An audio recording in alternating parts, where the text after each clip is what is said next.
नमस्कार दोस्तों, उम्मीद करता हूं आप सभी लोग एकदम फिट चुस्त दुरुस्त होंगे। और अगर आप एक डेडिकेटेड गवर्नमेंट जॉब एस्पिरेंट है तो भाई इस अपडेट के बाद और ज्यादा दुरुस्त हो जाओगे, खुशी से उछल पड़ोगे।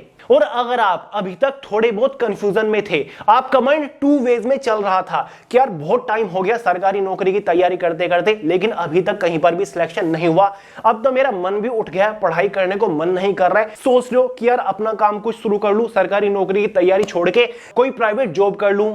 आप बार बार अंदर से डिसअपॉइंट हो जाते हो। लेकिन दोस्तों आज के इस अपडेट के बाद आप खुद बोल रहे होंगे कि भाई अब तो चाहे कुछ भी हो जाए सरकारी नौकरी ही लेनी है, क्योंकि अब से सरकारी नौकरी से ज्यादा मजे किसी और चीज में है ही नहीं। और आप अभी से फुल मोटिवेशन के साथ, फुल पॉजिटिव एनर्जी के साथ सरकारी नौकरी की तैयारी में लग जाओगे, ये मेरी गारंटी है। क्योंकि दोस्तों फाइनली काफी लंबे इंतजार के बाद सरकार ने बहुत बड़ा खेल कर दिया है। रियली में बहुत बड़ा अपडेट सरकार ने दिया है, बहुत बड़ी चीज को अप्रूवल मिल चुका है, जिसके ऊपर काफी टाइम से डिस्कशन चल रहा था।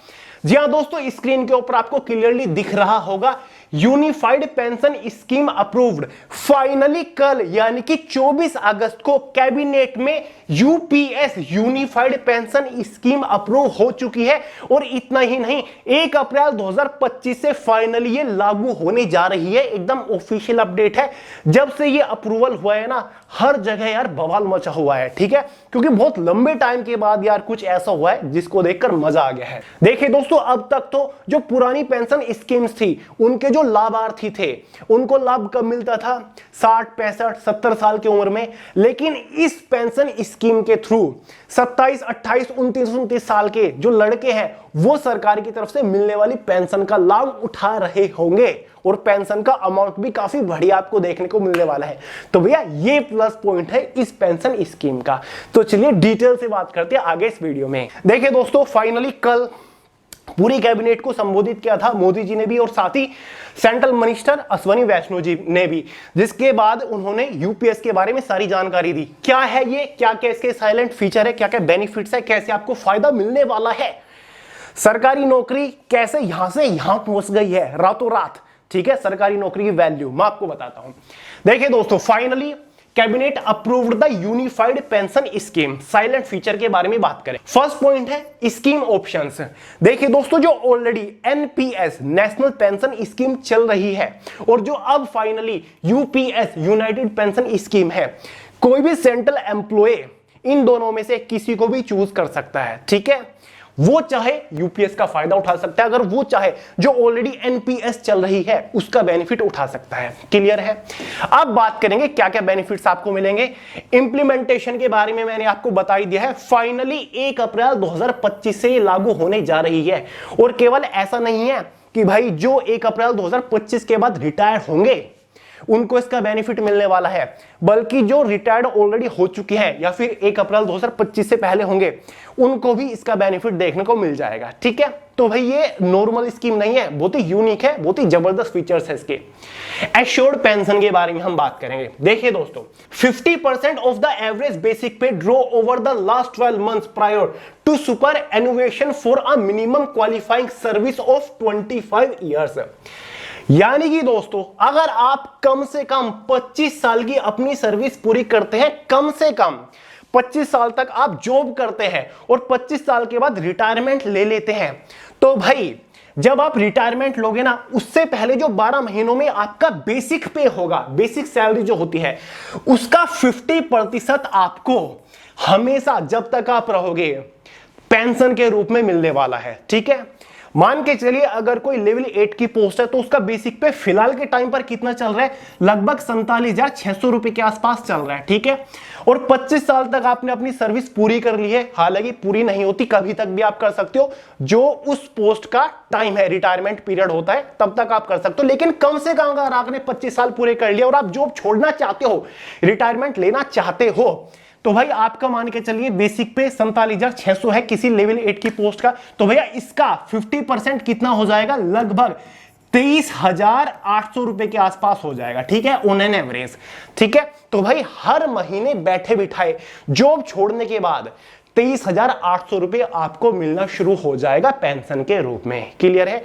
हालांकि जो अब किसी भी पोस्ट का बेसिक पे 47,800 है, ये 25 साल बाद लगभग 60,000 के आसपास इजीली पहुंच जाएगा। ठीक है, टाइम के साथ चेंजेस आएंगे बेसिक पे में भी। क्लियर है। तो भैया अगर 60,000 होती है तो उस टाइम पर आपकी जो पेंशन बैठेगी वो 30,000 रुपए पर मंथ होगी। देख रहे हो, तो भैया ये बेनिफिट है। और मात्र 25 साल से फिर चाहे आप 30 साल में छोड़ो या फिर आप 35 साल में छोड़ो, ठीक है, उस हिसाब से आपको पेंशन यहां पर मिलने वाली है। अगर आप चाहो जब तक आपकी रिटायरमेंट टाइम है तब तक भी आप कर सकते हो। एक कम से कम टाइम रखा हुआ है यहां पर। ठीक है। Proportionate for lesser service period up to a minimum of 10 year of service. कम से कम 10 साल की सर्विस होनी चाहिए। 10 साल की सर्विस आप करोगे तभी आपको इस पेंशन का बेनिफिट मिलेगा। ये नहीं कि आपने सर्विस करी और 5 साल में जॉब छोड़ दी तब आपको इस पेंशन का फायदा नहीं मिलेगा। नेक्स्ट है assured family pension act. 60% of pension of the employee immediately before her his demise. मतलब दोस्तों यहां पर फैमिली पेंशन के बारे में भी बताया हुआ है। मान के चलिए आपको हर महीने पेंशन मिल रही है और जो कोई पेंशनर है और उसकी किसी कारण की वजह से डेथ हो जाती है, तो भैया उसके डेथ के समय जो उसको पेंशन मिल रही थी उसका 60% उसकी फैमिली को मिलना शुरू हो जाएगा। तो भैया ये पॉइंट काफी बढ़िया है। फैमिली पेंशन के भी बेनिफिट यहां पर सरकार ने दे दी है।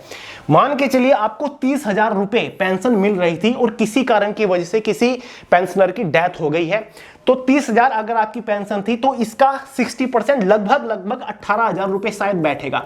तो भैया उस पेंशनर की फैमिली को 18,000 रुपए मिलने शुरू हो जाएंगे। ठीक है, एज अ पेंशन। तो भैया लो फैमिली के बारे में भी सोचा है गवर्नमेंट ने। नेक्स्ट पॉइंट है assured minimum pension at ₹10,000 per month on superannuation after minimum 10 years of service. यानी कि दोस्तों अगर आप 10 साल की सर्विस करते हैं, कम से कम 10 साल की सर्विस करी और आप रिटायरमेंट ले लेते हैं, तो भैया आपको 10,000 रुपए पर मंथ सैलरी के पेंशन के तौर पर मिलेंगे। ठीक है, यूपीएस के तहत 10,000 रुपए पर मंथ आपकी पेंशन होगी। ठीक है, कम से कम है। अगर आप 11 साल बाद छोड़ते हो, 12 साल बाद छोड़ते हो, तो वहां पर आपकी पेंशन बढ़ जाएगी। ये कम से कम 10 साल के लिए है। प्रोपोर्शनेट ये रहेगा, मतलब 11 साल, 12 साल, 15 साल। ठीक है, अगर 25 साल, 23 साल तक भी कर रहे हो तो आपकी जो पेंशन रहेगी वो 50% से कम रहेगी। अगर 25 साल से ज्यादा आपने जॉब करी है, रिटायरमेंट लिया है, तो फिर आपका 50% से ऊपर आपको आपके बेसिक पे का मिलने वाला है। ठीक है, तो भैया 10,000 आपकी कम से कम 10 साल पर रहेगी। उसके बाद टाइम के अकॉर्डिंग 11 साल, 12 साल आपकी यहां पर पेंशन बढ़ती रहेगी। ठीक है, और सबसे इंपॉर्टेंट इन्फ्लेशन इंडेक्सेशन की बात कर रही हुई है, यानी कि पेंशन में आपको इंक्रीमेंट भी मिलेगा और अगर कोई इन्फ्लेशन वगैरह की सिचुएशन आती है तो उसमें भी आपको बेनिफिट मिलेगा। मतलब पेंशन में आपको इंक्रीमेंट, एक्स्ट्रा एडिशनल बेनिफिट्स भी देखने को मिल जाएंगे। क्लियर है। महंगाई बढ़ रही है तो ये पेंशन में भी आपको इंक्रीमेंट देखने को मिलेगा। ठीक है, तो एनपीएस से कहीं ज्यादा बेहतर है ये पेंशन स्कीम। अब फाइनली बात करेंगे कि भाई इस नई यूपीएस पेंशन स्कीम के और क्या क्या बेनिफिट्स हैं। देखिए दोस्तों, सबसे बड़े बेनिफिट्स तो मैंने आपको बता दिए कि भाई आपको पर मंथ पेंशन मिलने वाली है, आप कम टाइम पर भी रिटायरमेंट ले सकते हो। दूसरा जो सबसे बड़ा बेनिफिट है ना, वो ये है कि इससे जॉब क्रिएशंस होंगी। ठीक है, रोजगार इससे बढ़ेगा। कैसे? देखिए दोस्तों, बहुत सारे लोग ऐसे हैं सरकारी नौकरी ले लेते हैं, उनको वो विभाग रास नहीं आता। 5 साल काम करते हैं, 10 साल काम करते हैं, उब जाते हैं। माइंड में ये आ जाता है कि यार मैं अपना कोई काम शुरू करूं या फिर मैं कुछ और करूं। ठीक है, लेकिन अंदर एक रिस्क भी रहता है, डर भी रहता है कि अगर मैं सफल नहीं हो पाया तो भैया मेरा क्या होगा, क्योंकि जॉब तो चली जाएगी और मेरे पास अभी तक कोई पेंशन भी नहीं थी। तो इससे ये बेनिफिट होगा, जो लोग जॉब छोड़ना चाहते हैं, अपना कुछ काम भी शुरू करना चाहते हैं, 10 साल बाद उन्होंने जॉब छोड़ी, उनको पेंशन मिलनी शुरू हो गई है, अपना काम वो कर रहे हैं। अब अगर उसमें सफल भी नहीं होती है अनफॉर्चुनेटली, तो उनके पास एक पेंशन सिक्योरिटी रहेगी, इनकम सिक्योरिटी रहेगी, उनकी हर महीने पेंशन आ रही है। क्लियर है। तो भैया इसकी वजह से काफी सारे लोग टाइम से पहले मतलब रिटायरमेंट लेंगे, इसकी वजह से वो मोटिवेट होंगे। ठीक है, बहुत सारे लोग, बहुत ज्यादा बेनिफिट इसका पड़ेगा। कुछ लोग 10 साल में हो रहे हैं, कुछ लोग 12, कुछ 15 में, कुछ 20 में, कुछ 25 साल में, कुछ 30 साल में, क्योंकि अब उनके पास इनकम सोर्स है। ठीक है, अब उनको वो डर नहीं है कि अगर मैंने सरकारी नौकरी छोड़ दी तो मेरे हाथ में क्या रहेगा। ठीक है, तो अब उनके पास यहां पर सरकार की तरफ से आने वाली पेंशन है। तो ये बेनिफिट है, इससे जॉब क्रिएशन बढ़ेगा, आने वाले टाइम में रोजगार बढ़ेगा, ठीक है, और अभी से बढ़ना शुरू हो जाएगा। क्योंकि दोस्तों जो लोग ऑलरेडी रिटायर्ड हो चुके हैं उनको भी इस पेंशन का बेनिफिट मिलने वाला है। इन्होंने पहले पॉइंट में ये चीज क्लियर कर दी है। और सबसे बड़ी बात, सेंट्रल गवर्नमेंट एम्प्लॉयज के लिए ही ये स्कीम, ठीक है, जैसे कि एनपीएस थी, ये भी सेंट्रल गवर्नमेंट एम्प्लॉयज के लिए है, स्टेट गवर्नमेंट के लिए नहीं है यूपीएस स्कीम, ठीक है, समझ गए। तो भैया काफी बड़े बदलाव हुए हैं, सरकारी नौकरी में जबरदस्त बेनिफिट आपको मिलेंगे, आपको और इतनी फैसिलिटी कहीं पर भी नहीं मिल सकती जो एक सरकारी नौकरी में मिलती है। तो भैया सरकारी नौकरी की सैलरी भी बहुत ही बढ़िया होती जा रही है, डियरनेस अलाउंस बेसिक पे का आपका 50% हो चुका है, और क्या चाहिए। अगर कोई लेवल 1 की भी पोस्ट है, एमटीएस की भी पोस्ट है, उसके ऊपर भी आपको 35 से 36 हजार रुपए इनिशियल इनहैंड सैलरी मिल रही है। अब बताइए और क्या चाहिए। तो भैया जी जान से मेहनत में लग जाइए, सरकारी नौकरी आपको उखाड़ के फेंकनी है, चाहे कुछ भी हो जाए। और हाँ दोस्तों, इस वीडियो को खत्म करने से पहले आपको इन्फॉर्म कर दूं, 1 सितंबर यानी कि संडे के दिन शाम 5 बजे इसी चैनल के ऊपर प्राचीन भारत के इतिहास की एक जबरदस्त मैराथन क्लासेस हम कंडक्ट करने जा रहे हैं, जिसमें हिस्ट्री ऑफ एंशिएंट इंडिया को एकदम बेसिक से पढ़ने वाले हैं। एक एक पॉइंट को डिटेल के साथ आपके साथ डिस्कस करूंगा। अगर आज तक आपने हिस्ट्री नहीं पढ़ी होगी ना, अगर आज तक आपको हिस्ट्री कभी समझ नहीं आया ना, आप उस लेक्चर के बाद खुद बोल के जाओगे कि भैया आज के बाद हिस्ट्री पढ़ने की जरूरत नहीं है, मुझे सब कुछ आता है, हर एक टाइप का क्वेश्चन मैं क्रैक करके आऊंगा। तो चलिए, बाकी अगर कोई डाउट्स हो कमेंट करके पूछ लीजिएगा, वरना सोनू हेलात के नाम से इंस्टाग्राम के ऊपर भी आपको मिल जाऊंगा। तो चलिए, इस वीडियो में इतना ही था। पसंद आई हो लाइक करिएगा, दोस्तों के साथ शेयर करिएगा, चैनल को सब्सक्राइब करना मत भूलिएगा। मिलते हैं अगली वीडियो में बहुत ही जल्द, तब तक के लिए जय हिंद।